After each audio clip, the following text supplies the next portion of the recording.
Hello, Diana. Hello and welcome to Innovative Cities. Diana is the CEO and the president of Saam Architects.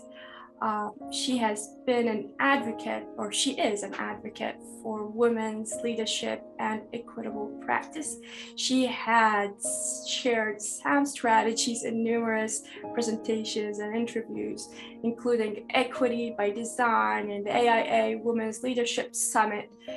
Diana was a founding co-chair of the Massachusetts Building Congress Women Network, the founding president of Boston Professional Women in Construction, and is currently serving as a secretary of the board for the Boston Society of Architects. Wow.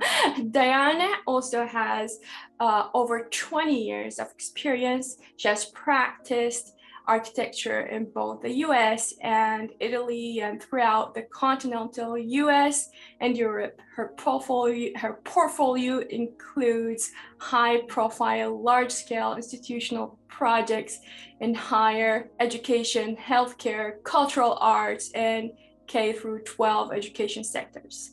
Wow, Diana, congratulations on all these achievements. And thank you for doing this interview and coming to our little show. Thank you. I'm so happy to be here. I'm excited to talk about whatever you want to talk about. So tell us, how did you get there, and how did Saam became so successful? And tell us, how did you get in architecture? I have so many questions. Okay, well, we'll start with how I got into architecture. So I remember I was in high school. I think I was in the 9th grade. And I distinctly remember, like, my mom was driving me somewhere. I was talking about how I liked my geometry class. And she said, "Oh, I really think you should be an architect." And I was like, "Oh, yeah, maybe. Yeah, okay, I'll think about that."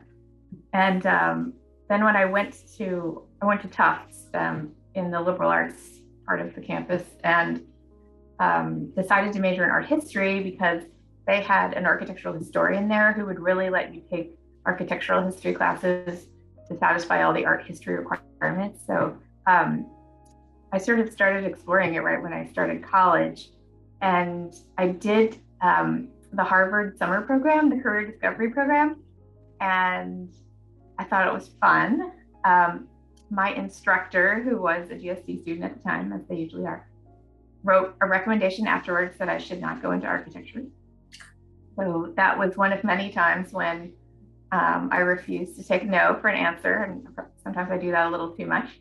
But then after college, I applied to graduate schools, and I didn't get in anywhere. But I had worked for a preservation consultant in Austin, and I really wanted to go back to the University of Texas. And so the preservation consultant basically wrote a letter saying, "Why don't you let Diana into your preservation program in the School of Architecture?" I never took any preservation classes. I just enrolled, and then the second semester they admitted me. So anyway, so after that, I moved to New York and was able to work there for 4 years. And then I was in Italy for 2 years. And then I was in Cleveland for 5 years. And now I've been in Boston for almost 14 years. So wow. I love practicing in Boston. There's a great peer community, and it's really an exceptional environment to be in. I mean, there are also the schools, and I've met a lot of great people. So when I came to Boston, I worked at Burt Hill, and my now business partner, Kuis, he was a principal at that point at Burt Hill. And then after the Stantec acquisition, we decided that we wanted to leave and start Saam. And that was in 2014. And so here we are, almost 8 years old. So that was awesome. A long answer to those questions, but. Yeah, awesome. That's amazing. So tell us, how did Saam become so successful? Well, I think, like most things in this business, existing relationships really helped us. We were able to bring some staff over from, at that point, Stantec or other, even other firms that we had worked with before. And so part of, marketing your firm well is showing that you have a team that knows how to work together. So I think that helped us. We had really like 3 clients when we started. So one was a developer that followed us. Another one was a corporate office client in Maine, and they knew where we went, and they just called us to do the next phase of the work. And then our public sector clients had gotten to know us while we were at Burt Hill and Stantec, so DChem and Massford and those folks. And so they were excited to support us. And we had qualifications that they were familiar with, which helped. And then also having our WBE also helps. So, but that said, we've been very fortunate to have grown as quickly as we did. We've kind of maintained around 23, 25 people for, I don't know, let's say 6 years now. It's a nice size. We could get bigger, and if we don't, that's okay, but we have some thoughts on how that might happen. So Awesome. That's an awesome journey. I'm sure it came with a lot of hard work and dedication and a lot of struggle, especially along the way. Yeah. Why don't you tell us a bit about the Boston Engagement Center? What's it about? Who's it for? Sure. So one of the contracts that we have we have a contract with the city of Boston. That's a house doctor contract. So I think most people know those are kind of repeat project contracts where usually there's a maximum, and you never know what kind of project you're going to get with those contracts. You might be replacing a roof, or you might be given a new building. And so the city of Boston was bold enough to give us a new building project, and it was the Boston Engagement Center. And so, when the project manager, Maureen Anderson, called me and said, we want you to work on the engagement center. And I was like, I don't know what that is. And she said, no one knows what that is because Boston has the only one that exists. It's a temporary structure. It's a very new concept. And so we were, excited to learn more. And it's turned out to be an amazing journey for us. And I think the city is happy. So the engagement center is a low threshold facility that is operated by the Department of Public Health in the city of Boston. And it's located right in the Mass Cass area that we've all been hearing about in the news quite a bit. And it is not an overnight facility, so it's not a shelter, but it's meant to be more anonymous. So people can come in to the engagement center regardless of their living status. If they have any addiction issues, those are not they're there to help with that. So it was initially meant to target the opioid community, and Marty Walsh was really an advocate for doing this project. That whole neighborhood really changed quite a bit, but nevertheless, that it was that same population that needs the engagement center that grew, especially during the pandemic. And so the idea is you can go in to the engagement center. It's open 7 days a week, and you don't have to give anyone your name. You may need certain types of help, which they can connect you with. So they have a nurse, and so you can see a nurse, and if you need to move on to a hospital, you're right there by Boston Medical Center. They will help make that transition. You can charge your phone. You can use a computer. You can have a cup of coffee, a snack. You can watch TV. Sometimes they have classes. They have showers. They have laundry and things like that. So it's meant to really support the very basic needs of this population. And it was really, for us, it was fun to do a project that didn't have sort of precedents, right? And so we had to think a lot about what was required, and they need flexibility like everyone else, but they had experience because across the parking lot from where the engagement center was built, they have been operating in an old construction storage tent. And so they were able to put some heat in there, but it never had running water. They had porta potties outside. But they were able to have like televisions and that kind of thing. So they had a pretty rudimentary setup. And so the idea was to make this more of, a place people could come and just sort of let down and relax and be warm and get help if they need it. That's quite a challenge, designing a project without any precedent. So what did you do? What kind of research did you like go watch what people do in that facility before? How did that work? We How did did. How did you study for? How did you study Yeah. What did we do? their needs? So we didn't do the sort of typical precedent study, I would say. So the city had hired an additional consultant prior to engaging us that really interviewed several of the clients of the engagement center. They did that in part because they really value this whole idea of keeping it anonymous. And so they wanted it to be, a very sort of, I guess I would say well-controlled study, or they didn't want us asking a bunch of questions or that sort of thing. We were able to go in and kind of observe how they had operated. And certainly we were able to talk to the staff there about what their day is like, what their challenges are. And they get to know the people there really well. And so they know what's needed. And so the staff, we talked about everything from security to how to best serve coffee to, the best spot for the nurses station. So it was the staff that we worked with was wonderful. Awesome. So this is a very unique project in a way. It overlaps health, social justice, and from what I read about the project, sustainability too. So all what a utopian world aims for, where it was in that project. Am I right about that? Yeah, I mean, yes. And the way that I looked at it really early on, and this sort of proved to be true, it was very much like a project you get in school. So it's this very unique program. It's in an urban area that's got, lots of different populations and buildings around.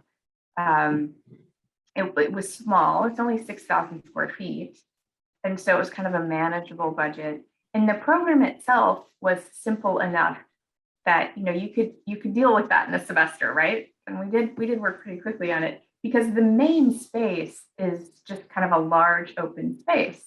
And in the tent that they had been in, they had this big white, plastic roof on them, right? That was curved. It was quite high, quite tall, and so we wanted to do something similar in the new building where there was a larger volume in the center, and you can see that. And so it has a clerestory that goes all the way around it, and then the sort of support areas are on the side. And so we took a lot from this idea that people like this open space just need to be really flexible and engaging, so to speak. We also spent a long time on the I'm diverging from your question about the utopian project, but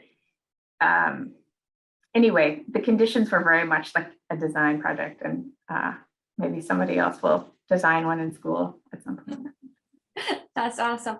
So the occupants or the users, and they're not probably. So what was the demographics of them, and where would they, if they come in the morning and use the facility and the services, where would they spend the night usually? So a lot of them are homeless. There are some people that come from the adjacent shelter because they need to, they sort of have different services and opportunities at the engagement center that they might not have at the shelter. And so it was kind of a mixed population. No one is screened, right? So anyone can come in, but the demographic is all over the place because, as I'm sure you know, especially in the opioid crisis, there are people from all walks of life, all ages, who have really moved to a tough spot and need help. So when we just, in observing, but also in talking to the staff, there's this really broad group of people, and they all have a story. And some people are still connected to their families, and some people aren't. So sometimes family members would come in and have a picture and say, "Can if you see this person, can you tell them we're looking for them?" It's really there's no demographic in a way, because it's whoever needs to come in that day. And so the center opens about 7 in the morning, and even at the tent, and now as well, there's a line that forms outside, and they do have a maximum capacity. So so people kind of drift in and out. Both the temporary facility and the new one have an outdoor fenced area too, so that they can still have some outdoor time, but it's not, especially if you're living on the street, it's nice to be outside, but Safe. protected. Yeah, it's definitely meant to make you feel safe in that instance. That is awesome. That is awesome. So from the way you're talking, I can definitely see how you have developed a connection or probably empathy to the users. Can you tell us, how did that happen? Were you observing? Were you visiting? Did you talk? Did you interview some? I think it's a combination of all of those. Like, the stories that we heard from the staff were really compelling. And when you go in, there are naturally sort of groups that form. And you see people that may have a backpack and they're sleeping at a table, or you see people that really need to go to the nurse, or you see people who have real mental health challenges. And so you get a sense very quickly of the challenges that those people are dealing with and how the staff are helping them. So yeah, I think also, in the past few years, certainly, and still today, I'm sure, it's all right there outside too. And it was really an honor to be able to work on something that can help the population. But we could have made that building twice as large and still, I think, had it pretty full at times. So you always wish you could do more, and you want to make sure what you're doing is right. Um, and thinking about the population and the sort of feeling in the space, you want to give them something that has some delight. And the city was very much on board with this idea. So in the large space that I was referring to earlier, the Clara story was a type of glazing that diffuses the light. So it's sort of an equal light that comes in from all sides, and it's a softer light. And then we did a wood ceiling, a CLT. So we had kind of this diamond pattern in the ceiling. And it's not a huge architectural gesture, but it's a little bit, I would say it's somewhat evocative of maybe ecclesiastical architecture. That wasn't really the intent so much, but it's meant to be a place, again, that's a sanctuary. And even the way that the front elevation is designed, there are some narrow windows, but the goal was that people could not look in and see you in there. So it really is, you really are getting a break from your usual context. That's awesome. I'm so glad that first the city of Boston found you and hired you to do this, and then they're so aware of the needs of the occupants. I think back in summer, I recorded and it's published an interview with a social worker who works in shelters and help homeless people find jobs and get settled into affordable housing. And when I was talking about what you were saying about light and having an outdoor space, he was talking about how they suffer from obesity and malnutrition and mental health. And the shelters he works for, mostly, he said 85% of their guests are women and children who have been victims of sexual and domestic abuse. And when I was talking to him about, safety issues and privacy and light and outdoor, and he was like, "What are you talking about?" What are you talking? These places are filled with rodents, and those people we don't want to make it too comfortable for them because they're gonna stay. And I was like, I don't think anyone would want to stay.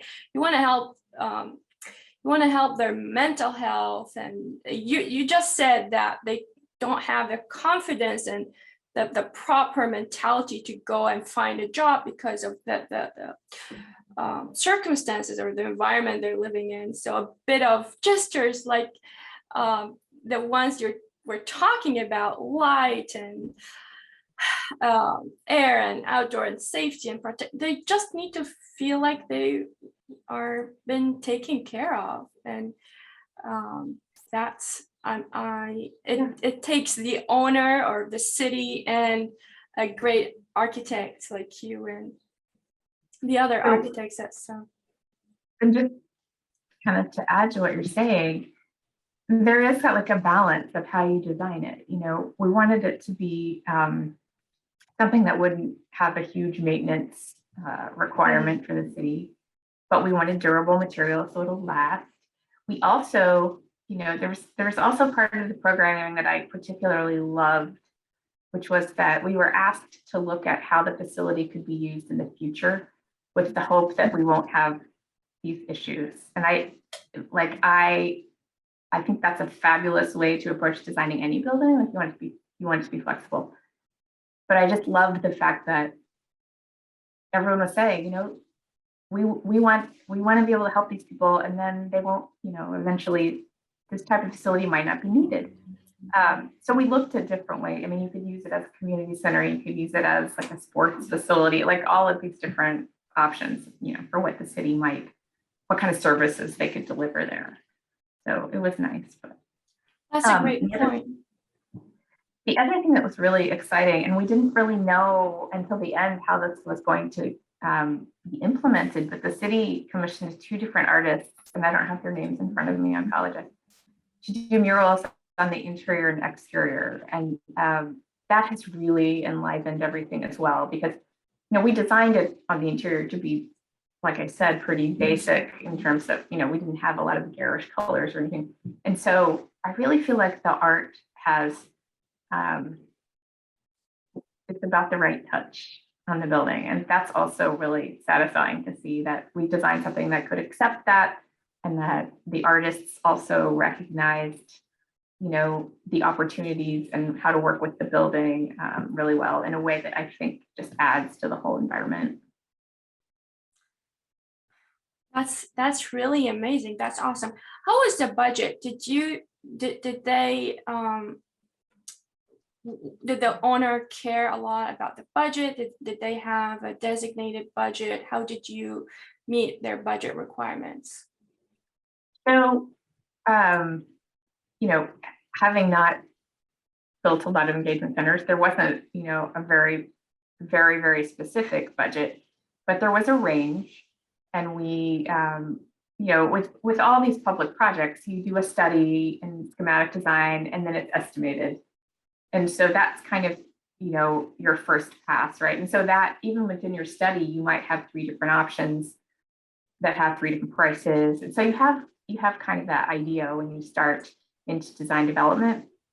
And so we all kind of agreed, but we looked at things very carefully, like the wood structure I described. We priced it in steel, we priced it in wood, and the city said we liked the warmth of the wood, and it did have a slight premium over the steel. And that was also during that period when steel was really high, and we didn't know if that was going to go higher. So yeah, there were lots of discussions about costs, certainly, and long-term costs. They wanted to make sure operating it wouldn't be an exorbitant effort, and it hasn't been. So when the documents went out for bid, it was one of the first projects that had been bid by the city since the pandemic had started. And so it did come in higher. and at that point, like contractors didn't quite know what kind of premiums they needed, to have a safe site, to have, well, at that point, you couldn't really, testing was almost impossible at that point for anyone. There were no vaccines, anything like that. And so the city recognized that, that's kind of where the market was, even though it was a bit higher. But yeah, we did follow their budget, and Ron McNulty was the PM from through the design process, and he did a really good job, I think, of managing the budget and making sure that things were well allocated. That's awesome. That's awesome. I know in these projects, budget is a big issue. So from your experience, how is this project affecting the overall environment of the city of Boston? How is it? Do you think we talk a lot about intervention points, and I feel like this project is in the heart of the city of Boston and definitely an intervention point. So what's its bigger effect on the city? I think in some ways it's a little too early to know.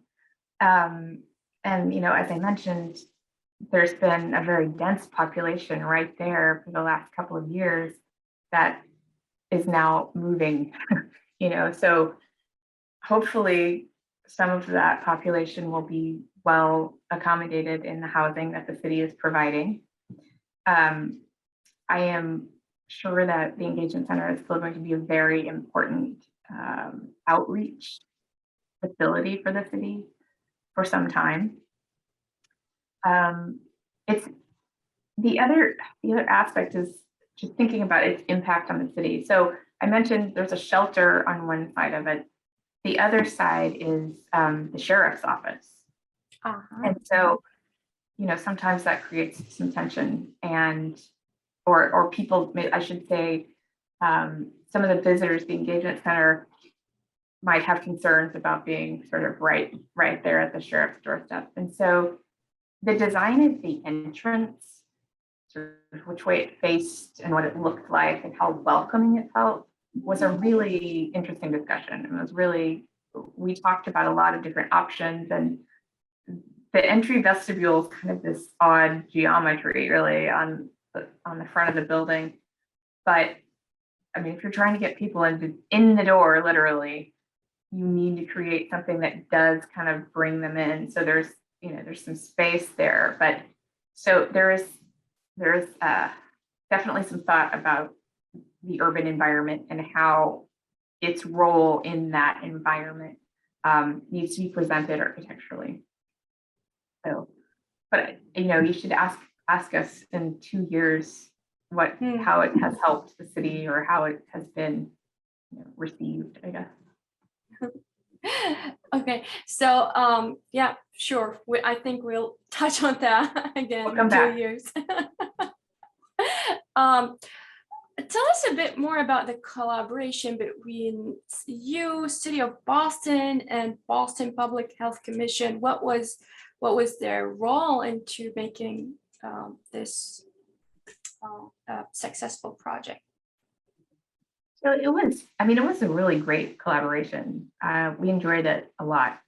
The city had people from, their design and construction group that's more focused on, implementation and the construction phase and the documents. And they were wonderful, both on a technical level, but just also their design input. And then the deputy director of design, Paul Donnelly, and then the planning PM, Maureen Anderson, they were really involved with the design from the get-go. And so they were also really delightful to work with and had good input. So we were able to meet in person for most of the design process. And when we started thinking about this roof geometry with, the wood and how all of that would come together, we made a physical model of the roof and took lots of photos of it. And then we took it in, and they were able to really kind of understand it, take it apart. I think people don't do that as much anymore. I mean, it's really hard right now in the pandemic, but there are a lot of clients that I think still appreciate that. And, it wasn't a 3D printed model. It was crafted by folks in our office. And so that to me was kind of like one of the highlights of the design collaboration. The city also, I mean, they build a lot of buildings and they maintain a lot of buildings. So they had good input on what materials they like, what has been successful, what hasn't been successful. And that was also very much appreciated. So we talked about the future impact on the city, but in your mind, or what do you hope for this engagement center to do an impact on the people themselves? If it was successful, what's your intent? Yeah, kind of what would success look like, right? Well, I do hope that people come in and find some sense of rest or sanctuary when they're able to go in. I hope that it remains accessible to them, meaning I hope that it's not overrun and hard for them to accommodate everyone that wants to come in. I hope that people feel a sense of welcome, like as they approach the building. That is something that, I'm not sure we'll ever get direct feedback on, but I think also the staff, I'm hoping they feel better supported. I mean, they certainly have needs as well that weren't really met in the temporary structure. So they have a place, sometimes they need a place to just have a quiet moment. They need things like lockers, they need offices. And I think I'm hopeful that they feel like it's working well for them also. That's awesome. So you're thinking about the visitors and the targeted occupants, and then the staff who spend every day of their life there. That's an awesome way to think about it and put it. I know there are a lot of sustainability features in there, so why don't you tell us a bit more about it? I know there's light and there's outdoor and pleasant. Yeah. Go ahead. So it's when we started the project, there was some thought about making it net zero, but the city did decide that maybe that this wasn't quite the right building to do that on. So we were really directed to make it as sustainable as possible there. So it is an all electric building. The roof has the volume that I keep talking about that's raised has kind of almost like a butterfly profile. And so that's got solar panels all over it. So it's got that kind of power. What else? I mean, certainly material selection and furniture selection. We looked at all of those materials. You do have natural light, but views are sort of a different thing because that's not really the goal of the facility.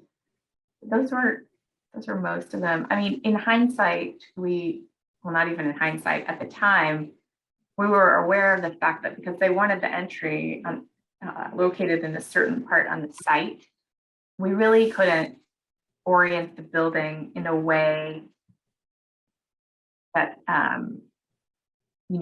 that we usually do when we're sustainably responsible, right? And so that was one of the reasons that we used this clerestory material that really would allow light to come in an equal way all the way around. The product is called Ocolux. So, and then it has the basic things like low flow fixtures. And I mean, it's pretty standard sustainability in many ways, but it was nice to do an all electric building. Yeah, that's awesome. That's awesome. So my closing question is going to be, what advice would you give to authorities involved in this type of buildings and projects? I think, anytime these owners think about designers, they have a wide group to choose from, right? And I think in a project like this, they want to make sure that they definitely have someone who's going to be very responsible in their design decisions and very open, open to what the city or what the authorities are going to bring to the table, right? Which is true of public work generally.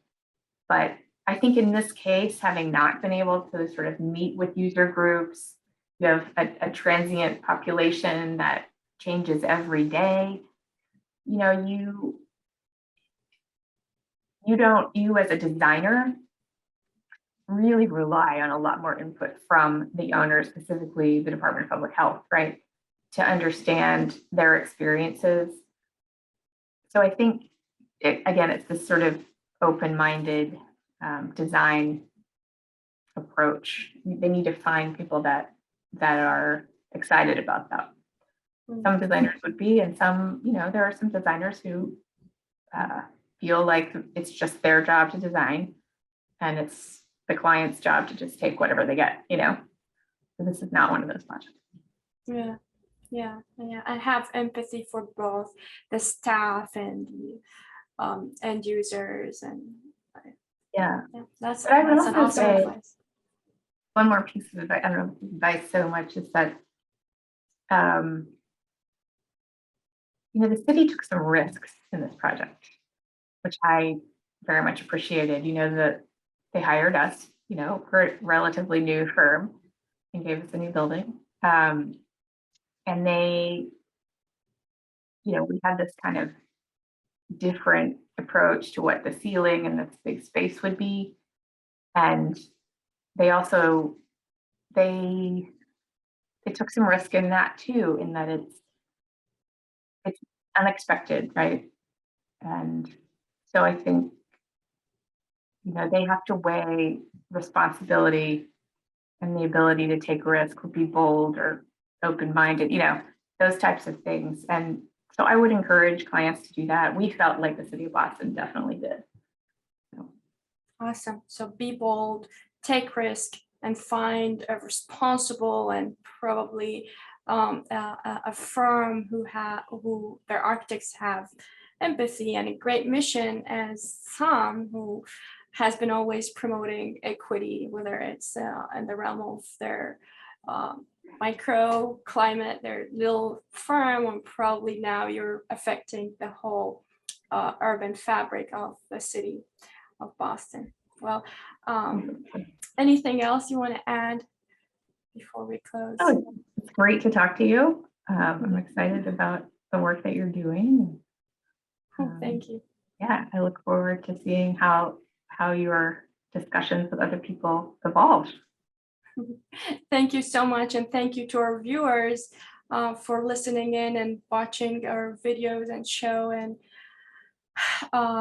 yeah, hopefully we'll have another interview with Diana to see how this project and other projects evolve and serve the city and make it even a better city. I had a guest who said, he lives in the city and was in love of the city of Boston. He said, even better, always even better.